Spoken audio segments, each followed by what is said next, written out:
What is up, cool cats? Today is February 16th, 2024. I'm back again with Boomer. We're talking all about some of the news this week, the world of global recessions. Every country's having a recession except for America for some reason. And for some reason, they're allowed to have a recession if it's 2 quarters of consecutive negative GDP growth. But if it's America, we're not allowed to call it a recession. So we'll dive into that kind of hypocrisy. Obviously, Bitcoin's been doing really well over the last few weeks. We have recovered from the sell the news event that was the ETF launch, and now you can't even see it on a chart if you zoom out far enough. And yeah, I have some news I want to share with people. I think some people close to me know over the last few weeks I've been working on something. A big change is coming, but at least for the next 3 weeks, I'm not going to be able to do this live stream. And so at the end of the show, I kind of want to just hear from you guys in the comment section, from Boomer, as to what people are watching to get their Bitcoin education and what they think the space kind of needs more of it, whether it's a certain voice, whether it's a certain angle of coverage. To talk to me about the people that you listen to and watch and what you'd like to see more of, because I am building something to hopefully address some of the parts of the Bitcoin space that don't get talked enough about. So yeah, without further ado, Boomer, how you doing this week? Great to be here. Great to be here. Lots of bull market vibes out there if you're in the Bitcoin space and if you're in the stock market space, I suppose. Yeah, and I put the question in the YouTube live chat as a poll. How many of you have had a no-coiner friend talk to you or send you one of those DMs about, yo, what's this Bitcoin thing doing? Because that to me is the gauge of whether or not we're really in a bull market. How about you? Have you had anyone yet? No. And like I was saying before the show, I hosted my monthly meetup yesterday, and we only had one new person. Only one. So we've had new people, even during the bear market, there's usually 1, 2, sometimes 3 new people come to every meetup. I was really expecting quite a few new people, but only one. You had Peter McCormack at your meetup a couple weeks ago too, right? Yeah. So a lot of people showed up to that one. So we kind of got new people that went to that meetup and are regulars now. So this was the second meetup after Peter's meetup. So it's definitely been a boost for us, but not a ton of, the bull market vibes out there to bring people in. I was telling you before the show, I don't really think we're in a bull market yet. Yeah. I mean, I look at my portfolio and I'm like, this is better than it was a couple months ago. But yeah, I don't see it yet. I don't see the taxi drivers talking about it. I know a lot of us were all thinking, oh, the Super Bowl is going to have a Bitcoin ETF ad, and there wasn't a single one. So surprised. That's a calculation. They saw that and they said, hey, we don't really need to, we're going to get our inflows anyways. We don't need to mass market this product yet. From what I've heard too, typically when a new product like an ETF for a new asset class comes out, advisors don't really get on board until about 3 months into it. They need to work on the sales pitch and figure out how they're going to strategically communicate and sell that to their clientele. And so we're only in technically month 1 and a week. So, if we're going to go by that, it won't be till May until you start hearing everyone's advisors start saying, hey, you got to jump on this, Bitcoin ETF thing yet. Just in time for the halving.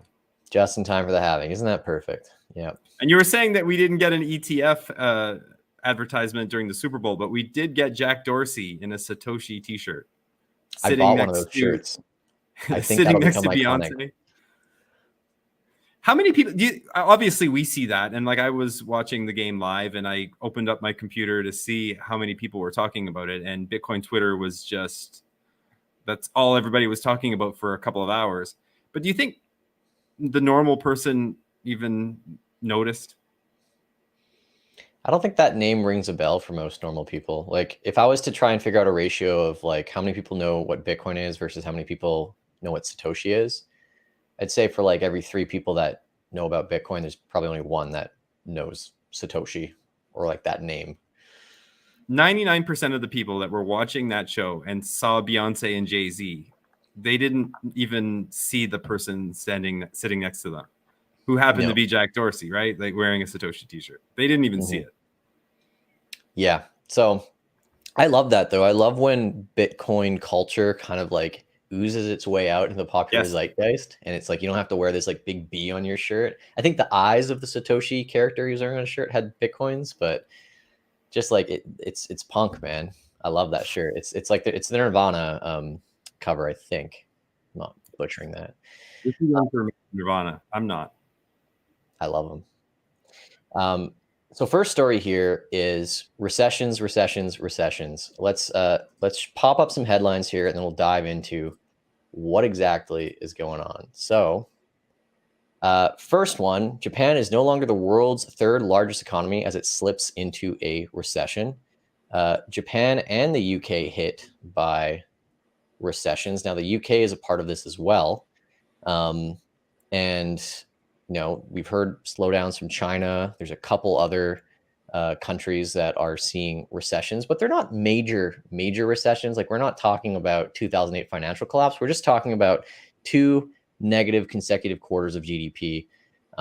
And some of them are actually doing better. So that, like, first bad quarter is not as bad as the second, or is better than the second quarter. And then UK is one of the ones where it actually is accelerating a little bit. So the UK economy contracted 0.3% in the last quarter of 2023. And I think it's something to kind of always peer at, because usually the last quarter of a year, that's Christmas, that's the consumerism, that's the buy all your stuff for tax write-off season time of year.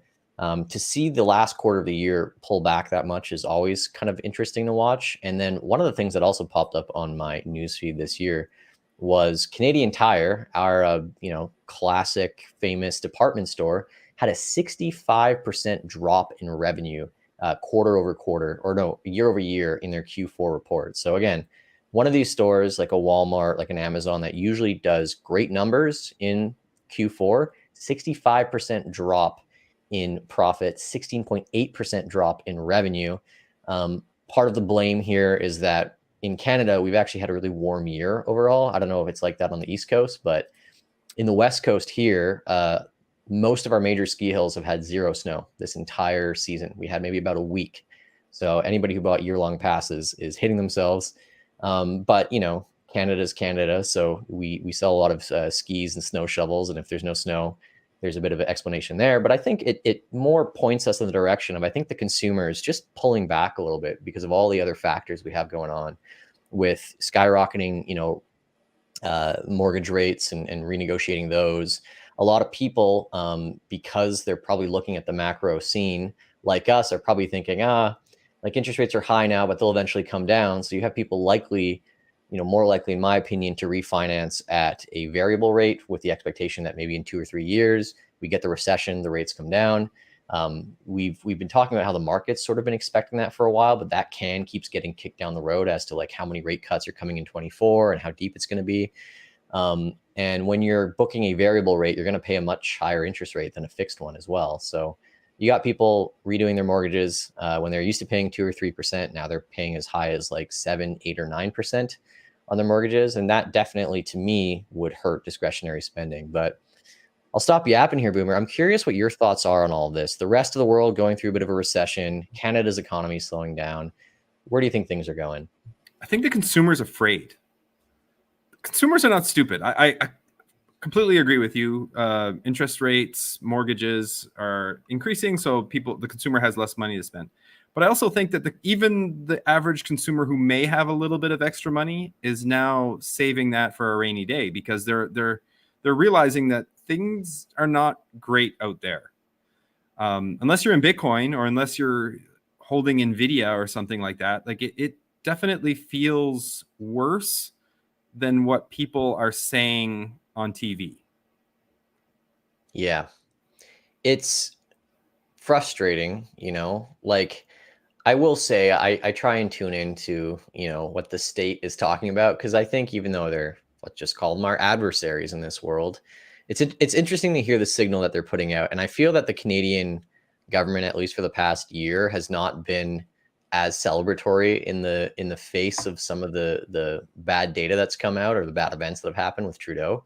Like, they're kind of like cowering. There's a bit of shame there, versus the US, where it's like they're proud of Bidenomics. They don't care what the data is saying about, people's checkbooks, credit card delinquencies, and all that. Like, they're still pushing full steam ahead that, like, yeah, we had the right vision for this. They have another election to come up to. But I Exactly. don't see similarly, Justin Trudeau is not out there celebrating. He's constantly going out and say, look, Canadians are hurting, but we're going to get through this. That's Yep. a very different tone shift between Yep. America and Canada right now. The American consumer, though, is always a little bit different. Like they will Mhm. always consume. Like they will consume. Um, the Chinese economy, for example, like I'm sure you're seeing it too. You see the Chinese stock market. The chart of the Chinese stock market looks like a shitcoin. Really Like it bad. just keeps going down. It keeps going down. And I'm looking online to try to find articles that are a little bit more in depth. I want to get a vibe of the overall economy in China, and there's just not a whole lot out there in English language. Hmm. But culturally speaking, the Asian economies and China in particular, they're savers. Hmm. So when they start seeing that, shit's hitting the fan a little bit in the stock market, in the real estate, certainly the real estate market over there for sure, I think the Chinese consumer is really holding back right now. Hmm. And it has to be bad for their economy. One of the Japan, the stats same that I thing. heard, one of the stats that I heard that makes, I guess, the Chinese economy maybe a little bit different than ours is that like 50% of Americans and Canadians have some exposure to the stock market, whether through it's like a pension fund or individual investments or their Yep. advisors. In China, it's like 5%. Almost nothing. So I think for them, looking at the market, they don't see it nearly as much of an indicator as the economy. And the stock market's never been like a really good indicator of economic health, but we're used to sort of looking at it regardless. I don't think as much there. Completely agree. Completely agree. But they look at real estate more. Yeah, yeah. Well, I And mean, that's Canada is what I'm curious probably about is somewhere in like between. you hear all those things like Evergrande, like what are the actual real estate prices doing in China right now? Even that, I've looked around for that to get a little bit more of details on that, and it's hard to come across. Like it Hmm. really is. Yeah. Well, that would be worth digging into maybe at some point. Is like, yeah, I mean that is the store of value for them, and they're exporting it over to our Canadian shores. That mentality, I guess, too, right? So I wonder if some of this is the reason why we are seeing an increase in Bitcoin. Hmm. Matitia here says no coiners are only going to start asking about Bitcoin when it's at 100K. Yeah, it's Maybe. crazy. Like we break the last all time high, which is about 69K. It's only a 35% move or 40% move to 100K from there. Like that's nothing. Corey Clipston brought up the other day that in 2019, and there was a different circumstance around this, Bitcoin did do 42% in one day up. I think that was the last time that Bitcoin has done that big of a move in a single day. But possibly, let's just say that takes a couple days once we break all time high. We could be at 100K very quickly, and then you start hearing from everyone for sure. In Canadian dollars, Bitcoin is not that far off from all-time highs. Yeah, isn't that funny too? You've probably seen those headlines like Argentina, Bitcoin's at all-time high, Turkey, Lebanon, like I think Japan. Japan, because they've had such a currency devaluation since like 21. So yeah, and like I used to, I used to care about this a lot when I was doing a lot more trading. Like that psychology of breaking all-time high, whether it's for, your currency or for someone else's, like it creates massive, massive demand. Because essentially it's like everything I thought was wrong. Even though in the US it's not there yet, everyone in Japan who bought Bitcoin with yen is dope. This is great. Yeah, my US dollar value has declined a little bit, but my Bitcoin's, doing well in yen, and that's my medium of exchange, unit of account. So it has big impacts overseas. And then, yeah, it seems because the dollar has gotten stronger over the last 3 years, basically in every other currency denomination, I believe, except for like the Mexican peso Yes. Yes. and maybe the Swiss franc. The US will pretty much be the last currency to see Bitcoin hit an all time high as it continues to rise. Yeah, Joey and says, even though purchasing power is going down, right? So if you were a Japanese holder of the yen and you bought some Bitcoin and you're back at where you started and you bought the all-time high last time, you've lost maybe 10% in purchasing power over the past 2 or 3 years. But we don't look at it that way. Humans tend to mhm. just say like, oh, I'm back at the level that I'm at. So yeah, I agree. I also think there's like a very big psychological thing that happens when you see something that you've owned drop 70, 80% and then come all the way back up. Like we think that that phenomena is kind of unique to Bitcoin. Like, oh yeah, Bitcoin's done these like 80% drops. You have to stomach them. But not many people have actually lived it, right? It takes about 4 years to live one of those like full retracements. That phenomena has happened in Facebook stock. It's happened in Netflix. It's happened in a whole bunch of mainstream stocks that everyone owns. And it's happened in the last 2 years, peaking in 22 or 21, 70, 80% drops, and then all the way V-shaped back up to all-time highs. And so what does that tell people? That gets people asking the question, like, did the business fundamentally get better? Did it fundamentally get worse to deserve that 80% drop? Or is there something else going on in the money and the way that people are allocating money to make people, reallocate to something that they were, putting on a fire sale like just a year ago? And Bitcoin around the corner from doing the exact same thing. And I think what that does psychologically as investors get older and wiser to all this stuff is it makes you more resilient to holding through those periods should they come again. Not saying that it's fun to do it, but the point of Bitcoin is we're not just investing in something to make fiat profits. We're converting our time and energy from one money to a superior money. And if that's the mentality going into it, and if you've already stomached those drops before, whether it's in Bitcoin itself or another asset, it just makes it easier and easier the next time it happens. And if that's the self-fulfilling prophecy of being able to stomach that, then again, maybe we don't have those magnitude of drops moving forward, right? Yep. And Bitcoin always is the leading indicator of all these things because it's the most liquid. It's the most liquid. It trades 24 hours a day, 7 days a week. It is accessible to essentially everybody in the world. Real estate is slow. It takes a long time to decide to sell your house, right? And to put it on the market and to get it gone. But with Bitcoin, you can literally get rid of that instantaneously. So Bitcoin's always going to be first. It's always going to kind of smell where things are going. And that's one of the reasons why I keep saying I don't think we're in a bull market yet, even though we've seen prices go up. I think a lot of the price increase that we've seen up until maybe recently, maybe the ETF stuff is a little bit different, but I think it's just the Bitcoin market kind of smelling that rates are probably coming down and there's going to be liquidity in all these markets. We talked about China and Japan, the US, Canada. I think we're going to see liquidity all over the place. I'm going to give this take, and this is like a technical analysis take, but this is my argument for like why I think we've been in a bull market for a while here. I'll just pull up a chart and you can tell me if you agree, because I know that you used to do a lot of this technical stuff too. I'm so bad with these things. Boom. All right.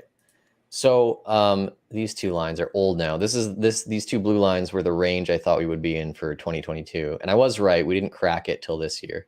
I don't know where we go from here.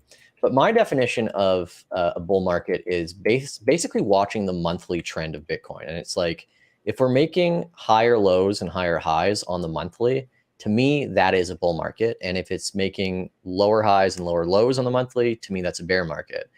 And so by that definition, if you just go back, like obviously a bull market through, 2020, 21, and then you have this drop here, this big drop, the first one in 21 going to 22, a little bit of a run up in, March, and then all the Luna stuff starts happening. And then we break that low of January, 1st. And to me, what I read on this chart is like the Bitcoin bear market for this cycle, like zooming out, it started in May of 2022.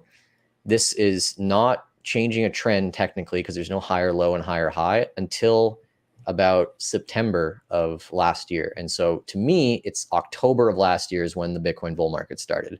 And as long as this chart keeps making higher lows and higher highs, that's still a bull market until it makes a lower high and a lower low. I don't know. What do you think of that? What if we're still in price discovery? And I hate to be a moon boy, and this is going to kind of sound like I'm being a moon boy. And I was on this show like a few months ago at the end of the year, end of last year, saying like, yeah, I don't think Bitcoin's going to go up as high. Like I'm basically, the price that we are now is basically where I expected the year end to be. You remember the bet I made with Brandon, right? On our year end show? Yeah, you were also a bit of a bear, right? What's yeah, I said if it hits 100K this year, I got to eat like 2 Carolina Reapers on camera. Yeah, that's not looking good for you. I'm getting nervous. That's not looking that good for you. Well, I mean, there's still a lot of time. We're only halfway there, really, right? Like we're only at 50K, but halving's coming. I hate to sound like a moon boy, and what everything you just said about lower lower lows and higher highs is completely true. And I get it. And I see those green candles. But what if this is just price discovery? That the actual bull market is when things kind of go nuts. I think it was American Hodl that said it recently. Like he was talking about previous cycles, and he was talking about when he first got into Bitcoin. Bitcoin just was in the hundreds for a little while. Then all of a sudden the halving happens, and then boom, they're in the thousands, and then boom, it's going around for a little while, and then it's boom into the tens of thousands, and then boom, boom, a little goes, and now we're ready to go to the hundreds of thousands. So what if this is just all noise? Like you're right, we are seeing, and this is going to sound like such moon boy talk. We are seeing it's going up, but what if this is just the appetizer? Yeah. Like what if the high for this cycle is not 100K? What if it's 900K? Where the actual bull market starts when we cross, let's say all-time highs, but 100K, and then it goes parabolic. Well, I know that the reigning sentiment about last cycle overall is that we should have gone higher. Like it felt weird that we topped out at 69K. It felt like 100K should have been preordained, just looking at like the previous history. It felt like a stinted cycle. Agreed. And I forget the math on it, but what I basically was thinking is like, if we're going to not keep following this somewhat diminishing return amount per cycle, basically you take the bottom of the bear market to the bottom of the previous bear market to the top of the last bull market, and that's your multiple. So I think Bitcoin did 3,000 to 69,000. That's like a 25x if you bought the bottom and you sold the top. And so like the math on this one, if the bottom of this cycle was, call it 16K, and we want to do more than a 25x, do my crappy math here, we would have to get to over 400,000 to do a bigger multiple from bottom to top. But what if that 16K, that FTX dip that we had, what if that was the black swan, where that wasn't supposed to be the bottom? So yeah. I'm with you that 69K wasn't supposed to be the top, and we could probably the China ban, but there's who knows what was going on with FTX, other stuff. There was something going on here. The top should have been higher. But what if the bottom also should have been higher? What if the bottom was supposed to be where we are now? That makes the expectation even higher then, right? Like that's what I'm saying. That's basically what I'm arguing is like, if you want to make a better return than like the last cycle's perfect timed investment, like you bought $10,000 of Bitcoin at 3,000 and then you sold all those Bitcoin at 69K. If you want to repeat the same percentage returns on just Bitcoin, the asset, you'll have to buy it 16K this cycle. You would have had to buy it 16K this cycle and then have an opportunity to sell it at like 410K. That's the only way you outperform 3,000 to 69. So but is that possible? Yes, it's possible. And look, none of the guys, if you're watching this, it's not financial advice. Not financial advice. Not financial advice. This is just two people chatting, two people talking. This is for educational. Dude, so now we're on a bull market. This is the most you and I have talked about price ever on this show. It's true. Yeah. And here I'm like not a moon boy. I'm really not. No. But what if the top of the previous cycle was supposed to be 120, 130, and it didn't make it? Yeah. But the bottom was supposed to be 40 and not 16 of this cycle. Mm-hmm. And honestly, Bitcoin is such a new asset. Like it's such a new thing. We only have data from 2010, right? Like, 2009, it's the Genesis block, but there was no price data until late 2009 or early 2010. So this is only a couple of cycles. Like there's not enough data there to really say, oh, the diminishing cycle theory or increasing. I honestly don't think we know enough. I just think it's too small. I guess my point is this is like hyper Bitcoinization gets reached at the point that Bitcoin basically eats everything else that exists. It's the biggest asset that exists, right? And then everything else just starts draining into it. It's like the black hole graphs that you see. Eventually, the diminishing cycle return, because it is diminishing at this point. Like, again, bottom buyers are not making as much as they used to, you know, the bottom buyers from 2012, the bottom buyers from 2018, the bottom buyers from 2021, they're just not, or 22, they're not making as much whenever the cycle tops have been hit as they used to percentage wise. That keeps happening over and over with every single halving. Eventually that has to break if you think it's going to go into hyper Bitcoinization. Eventually that model breaks. The 4-year halving cycle, you know, and the bull runs all being like the second year of the halving, a year after that, like all that stuff has to break at some point. It's not going to just keep doing that all the way to hyper Bitcoinization. At some point, this thing just breaks, like Saylor says, it breaks all your models and does something completely different. What if we're still in the first bull cycle? That too. Anyways, right? we can opine about this stuff forever, man. Point is, what I'm more concerned about rather than speculating where the price can go, because again, I as somebody who tries to educate people on it, that can't be the only thing I talk about, because Bitcoin does that whether or not I talk about it at all. Like Bitcoin doesn't need me to talk about the price in order to convince other people to buy it. Like the price will do the work. It doesn't need BitBoy. It doesn't need all these people with their price predictions. Like that's not what makes the price go up. It's a self-fulfilling prophecy on the network aspects alone, not what everyone else is saying about it on the talk shows, in my opinion. It's just designed to be deflationary. It's designed to eventually make sense to everybody who puts enough time into it, that you don't need, you know, people talking about cycle lows and cycle highs for it to go up. What I'm trying to figure out, I guess, through all this, and the reason that I'm kind of interested in this is because I hope that one day the whole cycle theory thing breaks, because the one thing that will keep happening is that if the price of Bitcoin is going down, fewer people will want to talk about it that are not directly invested in it, right? And that sucks for someone who's trying to like educate the world, because essentially you can't get people to get over that cliff. Like as much stuff as I've been putting out on the shorts, like I've had a very hard time convincing people who don't own any Bitcoin to just start buying it when the price is going down day after day after day. It just becomes a lot easier when it's higher, because then I get to say, pat myself on the back, I'm right.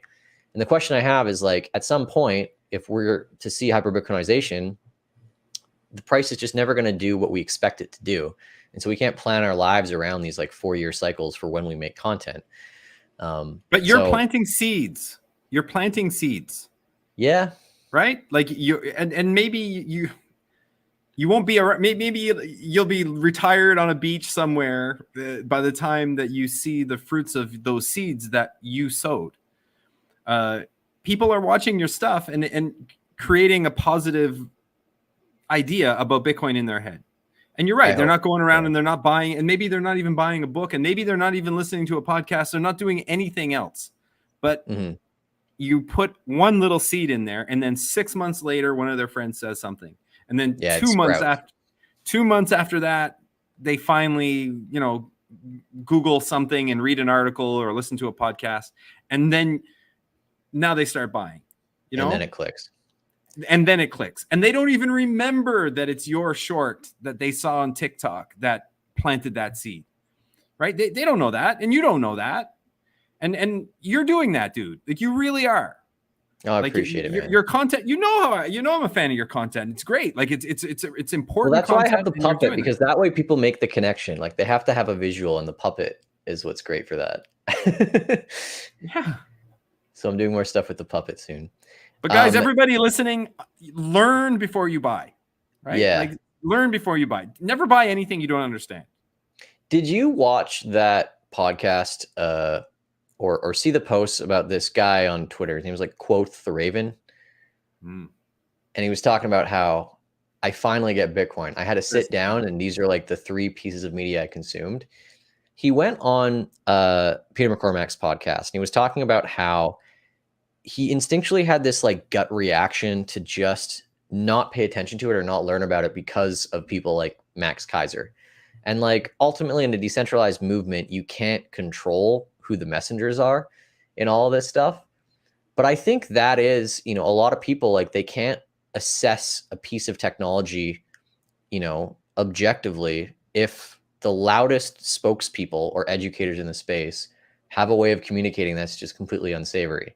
Right. But everybody has their own way of doing it. And that's why we need more content. Totally. And again, it's not like it's not the fault of like Max Kaiser or anyone. Right. It's like it's just, what do you end up seeing on your news feed about who talks about Bitcoin? Right. And if you're in the wrong place at the wrong time, you see Max Kaiser and maybe you don't like him. And maybe that's like, that shapes your opinion of Bitcoin. And like, that sucks for you because then you don't get into it until you find someone that you really connect with. That was the case for me actually with Yeah. Max Kaiser. Like I remember, when I first started getting into Bitcoin, like I downloaded a Max Kaiser podcast and I'm like, this guy's insane. And then I went to the next one, and the next one was Marty and Matt, like Rabbit Hole Recap. And I turned that on. I didn't understand anything they were saying. Like they were speaking like a foreign language to me, because that's a podcast. Like they're great. Like they're professional guys. Like both those guys are really good, but they're not, their target audience is not some newcomer to Bitcoin. Yeah. Like not at all. Like RHR is not like that at all. But if I would have found something like one of your shorts, maybe that would have been what I needed at the time. I don't know, man. I'm getting a little bit controversial in the shorts these days. Yeah, I noticed. Yeah, but that's on me. That's on me. I kept going. Like I kept going. I kept listening until I found something that did kind of resonate with me. And for me, it was Robert Breedlove. That resonated with me. I started listening to Robert Breedlove, and then I had to go back to listen to his Sailor series. So like I kind of started like at episode 14 or something like that. But it made sense to me, right? Just from my education and my experience. And then, listening to Jeff Booth and Greg Foss, it made sense to me. And then I took a little while to go back to Max Kaiser and for Max Kaiser to make sense for me. So yeah, like I watched the Peter McCormick podcast with Chris, quote the Raven. His real name is Chris. Like he's a brilliant guy. I've been listening to his stuff. I've been reading his stuff for a long, long time. Like he's a gold bug. So like I've been aware of him since before I was in Bitcoin. And it really is great to see that Bitcoin is kind of getting these guys, right? There's still a few of them left. It's interesting because I see like the people who made it through this cycle, who learned about Bitcoin in 21 and held through all this stuff, like the people that solidified their conviction, the types of messengers that solidified their conviction were the most calculated, rational, like overwhelmingly, I guess, erudite, like smart people, like Sailor. Like Sailor, you couldn't pick a better person for a certain crowd of people to represent Bitcoin. Like he has that engineering background. He's just perfect at crafting these metaphors. And we love thinking in metaphors and stories generally as a human race, right? What I think was missing is that there were still a lot of other voices, but also that like Michael Saylor is not the catch-all for communicating Bitcoin to other people. But right? that's on you and me and whoever. So that's not on Max. Like, what the question I have for you and like people in the audience is like, I don't want anybody that orange pilled a whole bunch of people in 2021 to stop in 24. They still have valuable work to do. Their message still is going to resonate with like people who just somehow missed it last cycle, right? Like the really wise, the long form podcasts, the books, like this stuff is going to keep converting people. But I think there are segments of the population that will just not consume or connect, or the words will go in one ear and they'll come out the other when guys like Sailor or Breedlove are talking about this. And so the question I have for people is like, what do you think we need more of in this space for messengers? What mediums should we be trying out? Because to me, the biggest thing is that I don't think that we're involved enough in pop culture. And I know that sounds like maybe like lowest common denominator. Like, what do you mean? Like Bitcoiners should be doing like TikTok dances and stuff to like orange pill people? Maybe. Not necessarily, but I do think that, little acts like Jack wearing the Satoshi shirt at the Super Bowl, Bitcoiners showing up in media that is completely unrelated just as a cultural representation of what we have is way more important. And there just seems to be no vested interest from, let's just call it like the Bitcoin media personalities or elite to do any of that stuff. They're very happy to stay in their lane, to interact with like the same podcast guests. Like, I love Peter McCormack, but like you go in his comment section and he says, oh, wow, like thanks for getting a new guest on. Like, this is great. It's not like Lynn Alden or Jeff Booth or Greg Foss for like the 1,000th time. They're amazing. But this is a common thread with Bitcoiners. Like we run the list to build up our following within our Bitcoin community, because that's what we want first. We want Bitcoiners to follow us. And then we start, experimenting with going outside that realm. But it takes a long time. And I think like there's just meat for people to pick up that want to get into the Bitcoin space in terms of just not doing what everyone else has already done. But I But rest you're my doing case. it. Like, you're doing a it, and little you're doing bit, a but good. I'm one person. No, But I'm one person, right? And I'm still a white guy. I'm still a but it's white guy not that just speaks you. English. Like You know? Carla and Walker are doing it. Yep. In a different way. They have You're a kid doing it in now, a though. It's different been way. hard. It's been hard, right? Like, you know. But there are different. But it's okay. Like everyone does a different thing. And shout out to Joey in the chat too. Canadian Bitcoiners podcast Monday they're night. crushing it. They're doing it too. Like they're doing it in their way too. Like everybody's doing it in their way. And that's what we need. Everybody do it in their way. Everybody step up. Like if you want to step up, step up. And I don't think there's not one magic pill. And I do agree with what Joey's saying in the chat about we do have to be aware of the messaging. And I was listening to the podcast. Obviously, Joey knows I listen every Monday night, but he was talking about the laser eyes and like how that it sends a bad signal. Like we look nuts with our laser eyes.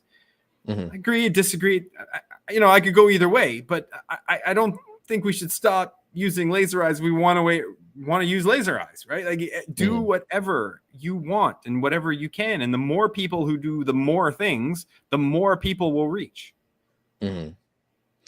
My thing, and again, I'm not a woman, so I don't have skin in the game. My thing is that like, I don't believe in whatever you call like affirmative action. Like we have to balance out inequities for representation for like whatever reason. But like in my head, I'm still trying to figure out like I partially get why Bitcoin is a big sausage fest, but I also don't, if that makes sense. Because like there's so many factors where like women make massive financial decisions in the household, like majority of them, purchasing decisions, maybe for discretionary goods, not for investment stuff all the time. But that's a stat, right? Like women do 60, 70% of the purchasing in a household, right? And if our ethos as Bitcoiners is to dollar cost average and to treat Bitcoin like we're accumulating, something, like we're collecting something, that seems to fall perfectly in line with that previous stat, right? Like instead of going out to buy a Starbucks, $3 a Bitcoin. I saw a stat the other day. I think Walker posted it. It was like, if you bought $3 of Bitcoin a day in like any third world country, and that's a lot of money for some people, you would accumulate a whole salary by the end of the year because of the price appreciation in almost any given year, right? And yeah, like Joey's saying it too, like the meetups are pure meat. I don't know if like, I know that, I think there are more women vegans and vegetarians than there are meat eaters, or men that are vegetarians. But yeah, like there's this macho bro culture, and I think it's fine in Bitcoin, but I just think like that feminine side of Bitcoin culture should also exist. Some of the biggest leaps in Bitcoin use cases have been pioneered by women. The gender equality protesters in Nigeria doing some of this stuff. Natalie Burnell has the most professional podcast in Bitcoin. Yeah. It's the most polished, most professional. Like it is that's what you would give to, like your uncle who's like super hooty tooty. You know what I mean? Like it's I like it. Her podcast, it's not my favorite. I listen to it regularly, but for me, it's too polished. There are plenty of strong women in the space. Who's a better interview than Natalie Smolinski? Who's better? Yeah. Right? None. She's probably my Lynn Alden. Like who's better than Lynn Alden? Natalie Smolinski, Caitlin Long. Yeah. Like who's better than those guys? Those gals. Sorry. The other big one I see, and I can't figure out like the women in Bitcoin equation. But the one that I do get, and I feel like there's very easy solutions to this, is like just Gen Z. Like, oh my God, all the Bitcoin content, it's you can just look at your stats as a creator. You're getting 26 to 40. That's your biggest demographic. And as soon as you go under 26, barely exists. There are more 50, 60, 70-year-olds watching your content than people under 25. We have crazy good talent under 25. I think they're under 25, like Dylan LeClaire, Will Clement, like some of these really young guys getting into Bitcoin. But like there are almost no creators in that age range speaking to that group. And I know that some people equate, being young with, being low IQ or not investing, but like that's totally not true. Like the average age of somebody making their first investment is dropping super, super quickly because of things like Robinhood and all that. Yep. But those guys, like they flock to the crypto stuff. There isn't exactly enough stuff for hard money. You nailed it. I was waiting for you to stop so I could say exactly that. Yeah. we're losing out. They get poached on the NFT and Yeah. the flashy, gamified shit a lot easier, I guess, because all that marketing is catered towards that sort of crowd, I guess. But I mean, come on, like And then you're it's seeing the so women low as well in risk to buy crypto and Bitcoin. blockchain. Like the younger you are, the less risky Bitcoin is. It's that Yes. simple. Yes, and Right? in the chat, like Mattia says it, right? To be honest, all I see nowadays is women in blockchain. Well, yeah, Yeah. because there's an advantage to doing that, right? You can, especially the attractive women, right?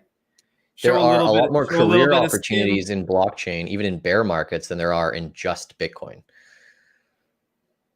Right? There is signal here though in Bitcoin, and I'm not saying there isn't. I'm just saying like we got to get the ball rolling on some other people. So you're we'll doing see. it. You're doing it. Yeah, We're doing guy. it right now. We're doing it Yeah, right we're now. doing it. But look, I'm pushing 30 here, man. I'm no longer one of the cool kids. Senior citizen. Anyways, I'm curious, and I love your guys' thoughts, like sharing this stuff. I agree. Natalie's a great voice in Bitcoin. But yeah, like if there's one thing I can contribute, I hope it's that I can elevate other people's voices. Like I'm always going to make my random shit and people will hate me or they'll love me for it. I don't care. But again, like I'm just one tiny slice of this pie of voices. And as a creator, if I do well, like the number one investment I want to make, and it might not be good returns for me, is just straight up just investing in other people who are like curious and have the vision and just need the capital to make this production stuff happen. And it's hard because as a Bitcoiner, you have all these strong ethics. So you don't want to just like accept money to shill stuff. And as a Bitcoiner, you definitely can't be seen like taking, shitcoin money to talk about hard money. So it's really hard to get your boots off the ground as a creator, no matter what your background is in Bitcoin. And so I hope that changes this cycle. Obviously, some of us bought Bitcoin and we'll sell some of it to make content, or spend some of it to make content, not sell it.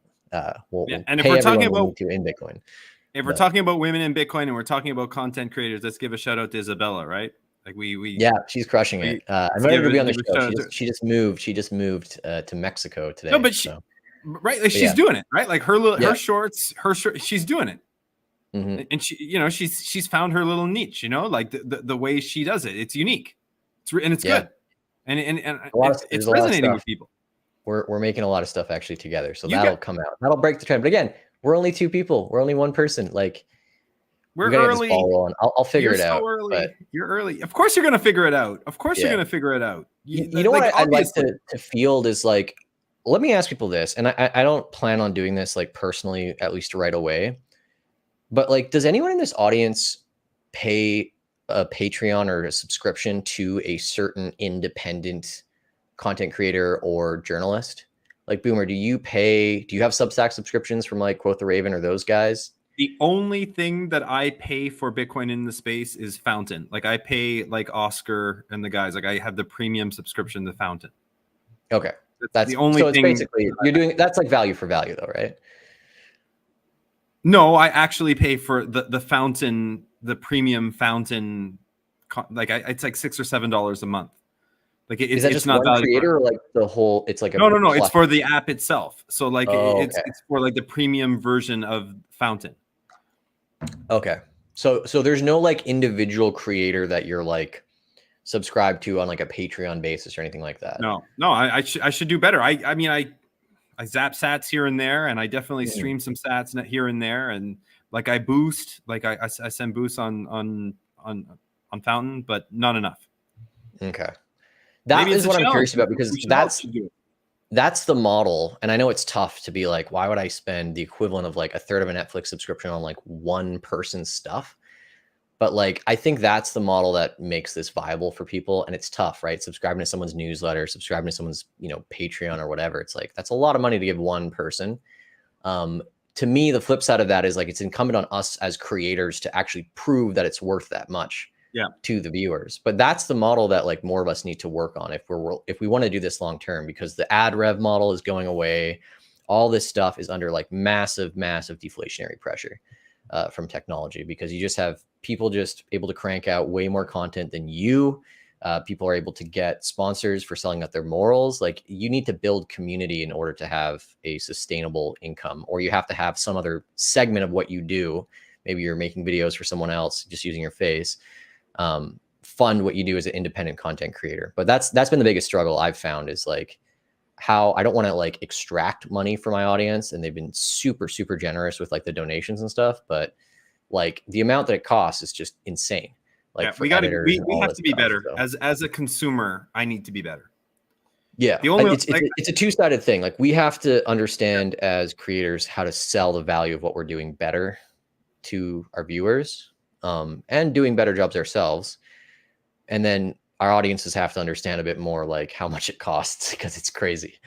But here, Ricondo Zed here, quick question, and then we'll wrap it up. I have like one video I want to watch with you. We're talking about like the acceleration of people going from no coiners and skeptics to Bitcoiners. And we've seen Gary Gensler go from like understanding Bitcoin to playing dumb on it. So I'd love to just check that out with you. But first, a quick comment here for Condo Zed. I've told a no coiner friend to get into crypto 4 or 5 times. He just won't get out of TradFi and lost 40% last year in reverse ETFs, shorting the market. I told him up about 500% in crypto. He has blinders on. Well, I hope when you say crypto, you mean just Bitcoin. But if not, congrats on your gains regardless. But yeah, I mean, it's tough. I think pessimism always rules, I think, with investors. Like, I think it's very few investors are naturally optimistic about the future, because pessimistic media controls our view on everything. And so in some ways, I think it's easier to be a bear on the state of the world than it is to be a bull. But yeah. All right. Let's watch this video. If you want to pause it, you just let me know and we'll chat. But this is great. So this is SEC Chairman Gensler invited on to these. You don't have to apologize, Ricondo. It's okay. You actually do. If you hold ETH, you should apologize. Dude, I still hold ETH. Kill me. Oh my God. Don't tell me that. Why did you tell me that? I forgot my password. I have it somewhere, but I still hold it somewhere. SEC Gary Gensler says the Bitcoin blockchain is just an Oracle database. You got to remember, this guy, he's the SEC chairman, but before he had that post, he was teaching Bitcoin courses, and not just like intro to Bitcoin. He had a full multi-hour year course curriculum in Bitcoin. I've watched some of it. It's dry, but he knew exactly what this was about and what the innovation was. Yep. And he mentioned crime, and he actually debunked some of that stuff in his interview, or in his courses as well. And now that he's SEC chairman and he's a lifelong Democrat, swindler to the rooftop, apparently wants to be Treasury Secretary after this post. I don't know. His resume doesn't look too good for that, but he's coming on here on CNBC. Thankfully, now us as Bitcoiners, we have an advocate on the mainstream news in Joe Kernan, who has read the Bitcoin Standard, has read all these Bitcoin books, and challenges Gary on air here. And it's, I don't know, I thought it was a really interesting watch. Pull it up. Is that the problem, though? It's not necessarily Bitcoin, the underlying asset, but more the froth and the potential for fraudsters to use it that has been this is a field, Becky, that's been rife with fraud and manipulation. And look at all the bankruptcies. And you've had on this set people talking about those various bankruptcies.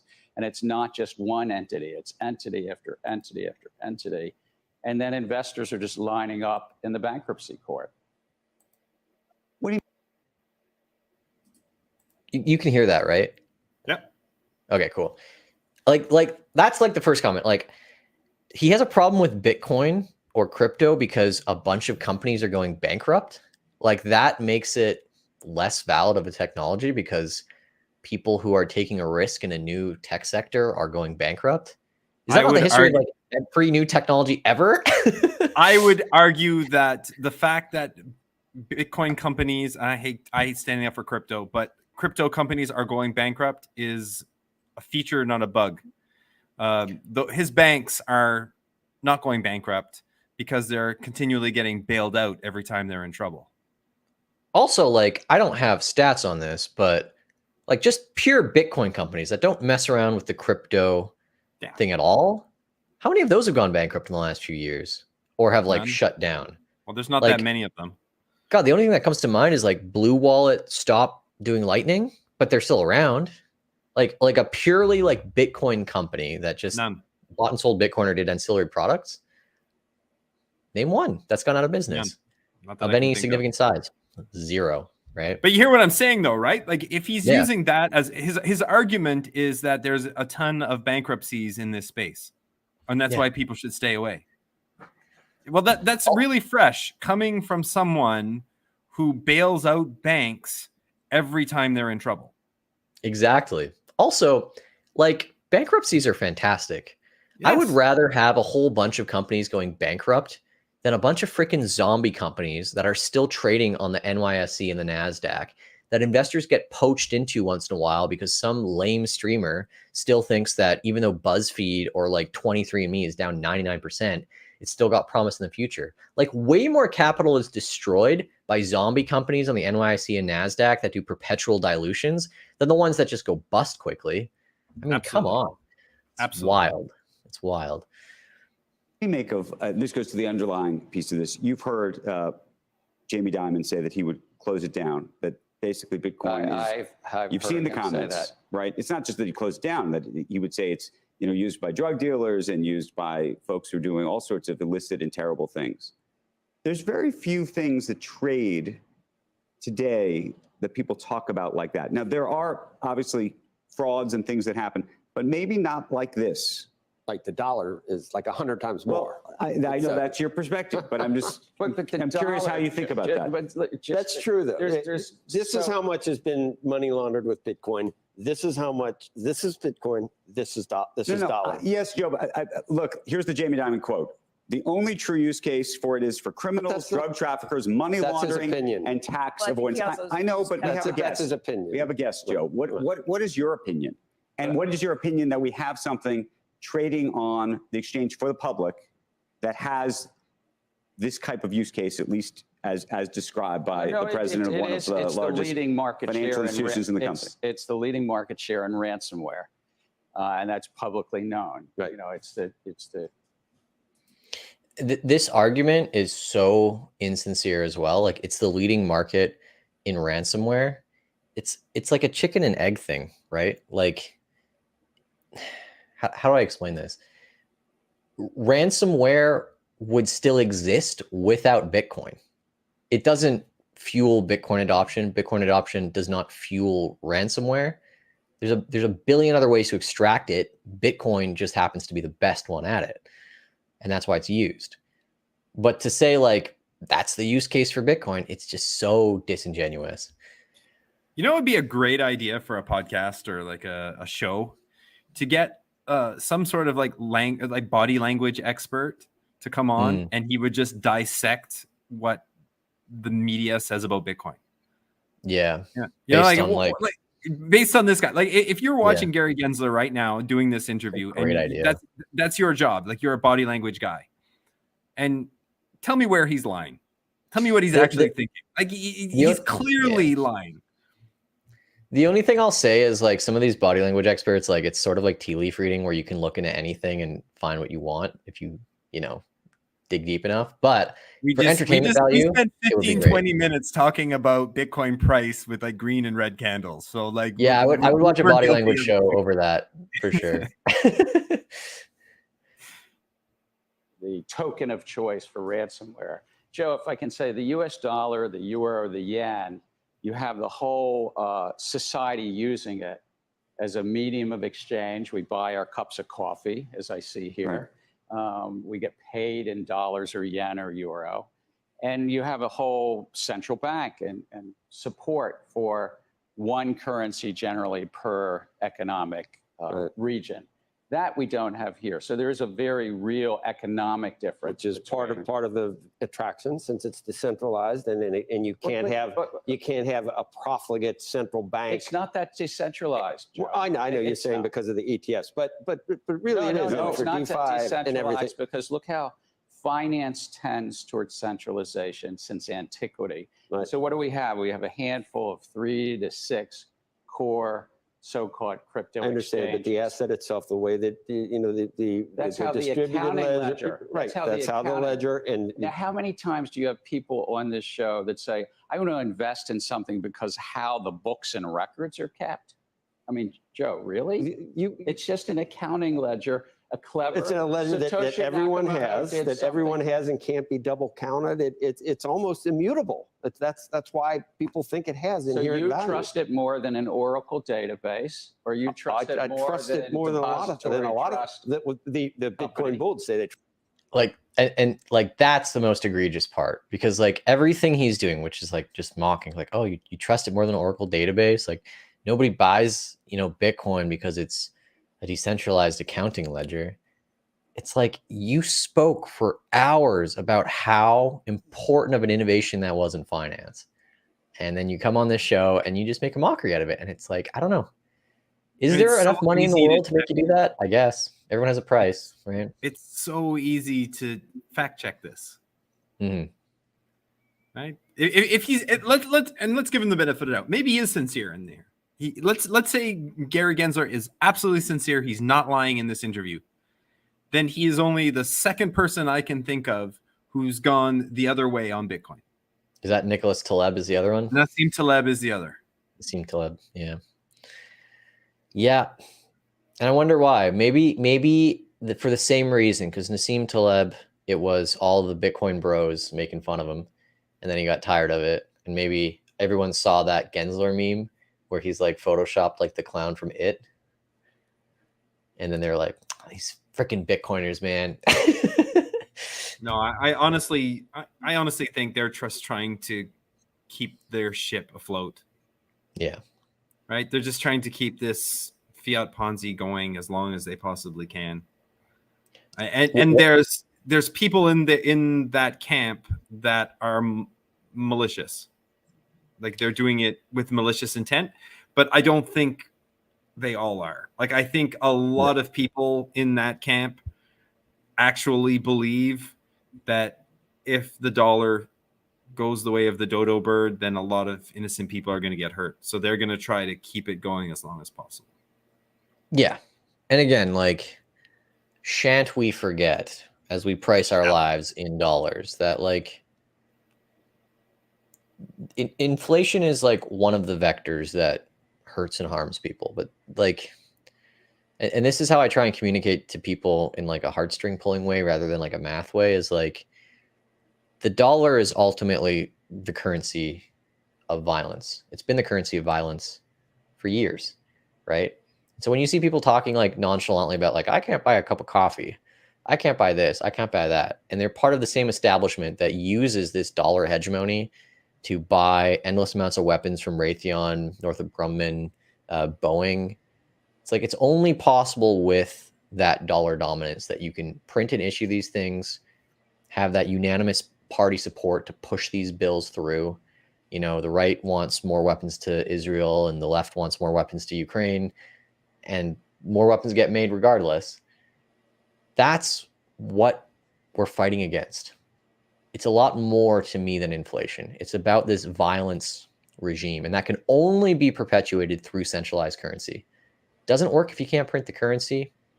Doesn't work if you have to earn the currency through work. Only works if you have a centralized database and you can print it at the expense of everyone else.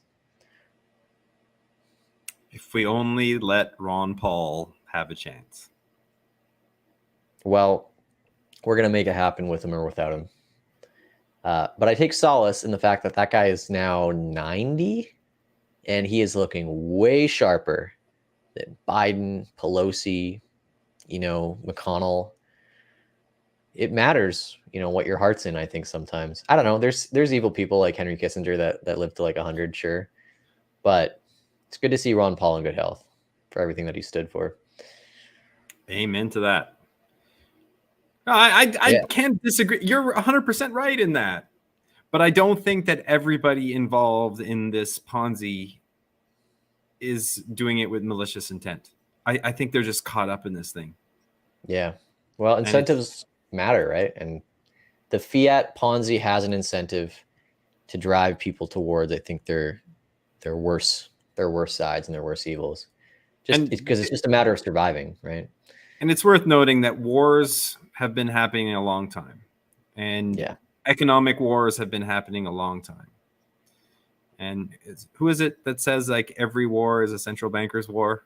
Might have been Ron Paul that said that. That's a good one. And there's some truth to that. A lot of signal in there. Yeah. Well, so today we covered Gary Gensler's sour grapes. Still had to approve the ETF despite all that nonsense he believes in now, apparently. Bitcoin, we got our little Moon Boy segment in there. And then talking about what people want to see. So I feel like that's a pretty good rip. Really appreciate everyone watching here. Yeah, I have like stuff I really want to announce, but it's tricky. The beans that I will spill is that this channel will be changing its name. It will no longer be called Kinetic Finance, and there will be more hosts involved, like Boomer and like some of the other people I've brought on, doing different types of content that hopefully no one's really seen before in the Bitcoin space. But as we talked about in the show, and it's why like I want to dig into this topic wherever I can, whether it's on YouTube or Twitter or anyone, I want to figure out what people think is missing in the Bitcoin space, what they really wish someone would come out and talk about more often. Because that's how I want to move and pioneer the content moving forward. I just think that there's so many creative possibilities in our messaging, in the stuff that we as Bitcoiners choose to investigate just as journalists or curious people. And to bring that Bitcoiner lens to any topic, I think there's like just infinite possibilities there. So that is the direction of what this channel is going to do moving forward. Try and work in live streams. But yeah, I won't be around at least doing the live streams for the next month or so. Make sure you follow me on Twitter. You will see other videos still come out on the channel, but taking a little bit of a break with financial. And then Boomer, you've got some stuff going on, right? Anything you can share? Not yet. Keep it, follow me on Twitter. I'll be around. Like a lot of building in secret, but it's all going to come to light one day. Yeah. Like I'm going to be a guest on a couple of podcasts coming up in the next couple of weeks. So I'll be doing that and then hopefully doing my own thing at some point. But, low time preference. Awesome. Well, I will make sure that everyone knows when you kick that stuff up. Make sure to go follow Boomer. Also, it's The Ruler's Broken. Is that it? On Twitter. Make sure to follow him. And yeah, thanks so much for watching, guys. Appreciate it. Hope you have a fantastic weekend. And I will see you when I see you. If you're going to Bitcoin Atlantis, let me know. I'll see you there specifically in the next week and a half. Take care, guys. Peace.